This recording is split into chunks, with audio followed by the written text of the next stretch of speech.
우리가 이제 지난주에서 봤습니다만 21세기에 있어서 가장 중요한 키워드들은 대부분 다 뭐 AI, 빅테크, 뭐 딥러닝, 뭐 머신러닝 다양한 뭐 용어들이 있습니다. 4차 혁명이라든가 뭐 있습니다만 가장 크게 와닿는 단어 중에 하나가 바로 뭐냐 하면 문화 콘텐츠 산업시대라는 키워드였습니다. 우리가 지난주에도 이제 다 봤죠. 그래서 문화 콘텐츠라는 건 과연 무엇인지, 우리가 그 전에 생각했던 문화, 콘텐츠, 예술, 산업, 상업, 소비 이런 것들이 다 개별적인 분류의 키워드들이었거든요.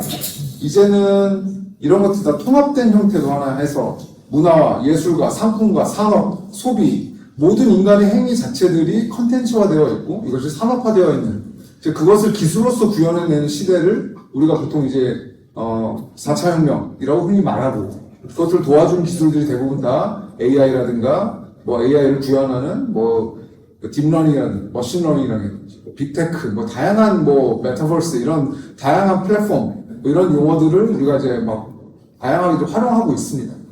그랬을 때 이제 이 상황에서, 이 현실에서 과연 그러면 예술을 전공하는 학생들 혹은 예술가라고 그동안 우리가 해왔던 행위들이 어떤 식으로 그럼 이 안에서 어떤 영역에서 어떤 식의 역할들을 할 수 있는지를 보는 게 중요하겠죠. 컨텐츠라는 게 무엇이고, 그 다음에 예술이 무엇인지, 그 다음에 우리가 무엇을 해야 하는 것인지에 대한 고민들을 이번 학기에 우리가 여러분들 하기 위해서 20세기도 공부하고 현재 21세기도 공부하고, 그래서 실제로 우리가 어떤 것들을 행할 수 있는지, 특히 뭐 블록체인 기술이라든가 뭐 NFT라든가 혹은 여기서의 가상현실 기능이라든지 뭐 AI를 통한 다양한 형태의 기술들이 구현이 되고, 이 안에서 어떻게 비즈니스라는 산업들이 표준화되고, 이것들을 우리가 다양한 삶의 기반의 어떤 스탠다드 기술로서 그것이 이제 인더스트리로 구현되는 것에 대해서도 우리가 좀 봤습니다.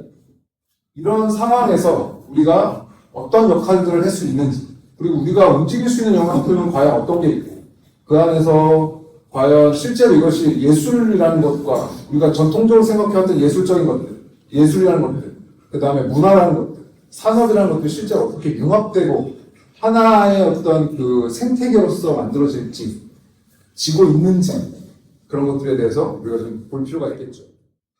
자, 여기서 이제 우리가 조금 이제 진지하게 고민해 볼 문제는, 그럼 이제 이런 시대에 과연 예술이라는 것은 좀 좁혀서 보면 예술이라는 게 존재할 수 있을까를 좀 고민해 볼 필요가 있어요. 그렇게 됐을 때 그러면 실제 그것이 그러면 예술가의 온전한 예술일까?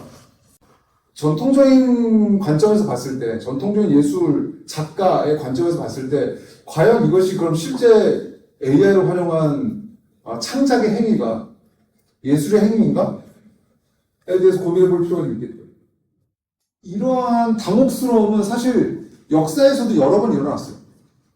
특히 모더니즘이 나왔을 때, 우리가 지난번에 쉔베르그라든가 비엔나, 제2비엔나 악파들이 나와서 얘네들이 조성을 깨트렸을 때, 그러니까 전통을 부정하자라는 상황이 나와서 전통을 부정하자고 하면서 무조음악을 만들어내요.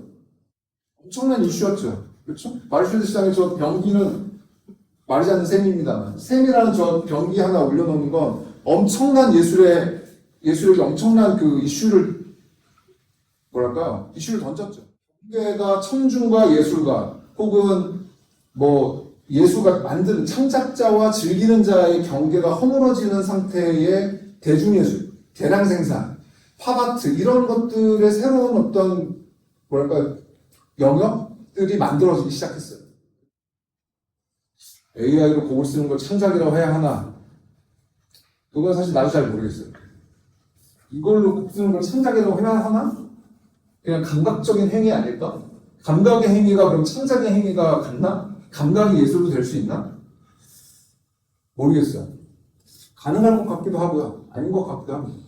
각자 여러분이 판단해야 될 문제겠죠. 언젠가는 시간이 지나면 이게 굉장히 자연스러운 하나의 어떠한 창작의 행위든 그렇지 않은 감각의 행위든 되겠죠. 아니면 혹은 같은 내용이 되거나.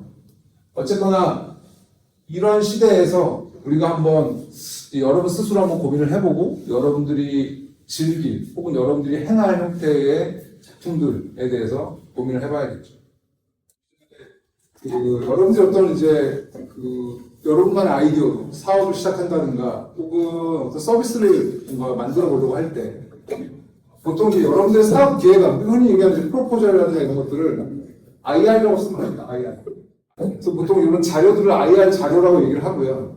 근데 투자자들 앞에서 이렇게 내 거를 발표하는 걸 이제 우리가 피칭이라고 얘기해요. 여러분 용어를 들어보면 모르겠지만 피칭이라는 용어를 하죠. 피칭이라고 얘기를 하고 그래서 이 IR을 갖고 피칭하는데 피칭용 IR이 따로 있고 그 다음에 또 이렇게 자세한 IR이 보통 따로 있는데 보통 피칭용은 훨씬 더 간략한 형태의 한 10페이지에서 한 12페이지 정도로 여러분들 아이디어를 이미지와 몇 가지의 키워드 중심으로 만든 것들이 이제 피칭용 피치덱이라고 얘기합니다. 피치데크라고 얘기합니다.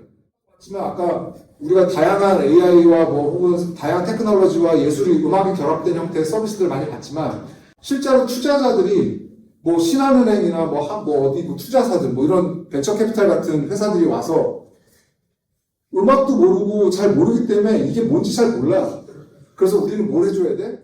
첫 번째는 일단 기존 서비스들에 대한 분석, 전망 이런 거니까 그건 뭐 여러분들이 설치하기 나름이니까 일단 그걸 하다 보면 또 여러분 스스로 생각하게 될 거예요. 새로운 건 또 뭐가 있을까? 뭐 그런 것들 어떨까? 그래서 이런 프로포절 한번 써보는 건 굉장히 좋거든요. 굉장히 중요합니다.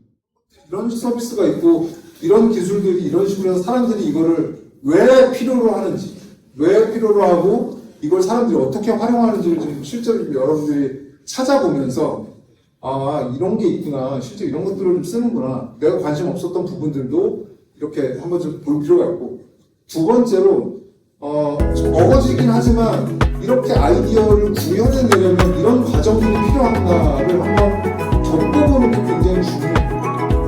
굉장히 중요해서 한번 해봤으면 좋겠어요.